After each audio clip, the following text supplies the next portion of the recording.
Pocharam dam అది tension వాతావరణం ఉండే సంబంధిత మంత్రివర్యులు ఉత్తమ్ కుమార్ రెడ్డి గారు కూడా ఎప్పటికప్పుడు ఈ చెరువుల మీద ఫాలోఅప్ చేయడం జరిగింది.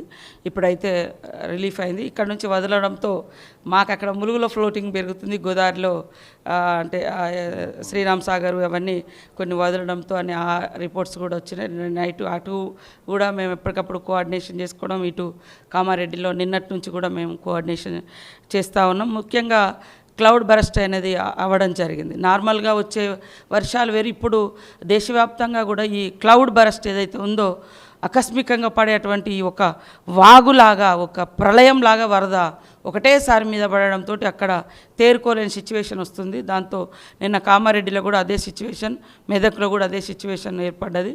అయినప్పటికీ కూడా ప్రాణ నష్టాన్ని చాలా వరకు తగ్గించే ప్రయత్నం చేయడం జరిగింది. కొంత వాటర్లో కామారెడ్డి కానీ ఎల్లారెడ్డి కాన్స్టిట్యున్సీలో కొన్ని మండలాలు చిక్కుకుపోయినాయి.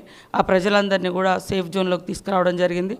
నిన్న వాళ్ళకన్నీ కూడా భోజనాలు, తర్వాత వాటర్ బాటిల్స్ అవన్నీ కూడా ఏర్పాటు చేసి అక్కడున్నటువంటి ఎస్పీ గారు, కలెక్టర్, ఇతర సిబ్బంది అధికారులు అందరూ కూడా అందుబాటులో ఉండి ఎప్పటికప్పుడు పనిచేస్తున్నారు.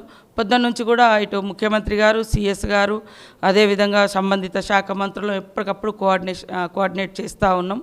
కాబట్టి ఒక్కొక్కసారి ప్రకృతి విలయం ఏ రూపంలో ఉంటుందో మనము బయట ప్రాంతాల్లో చాలా చూసినాం. కానీ ఈసారి మన దగ్గర కూడా ఆ క్లౌడ్ బరస్ట్ అనేది ఒక బీభత్సమైనటువంటి వాతావరణం సృష్టిస్తూ ఉంది.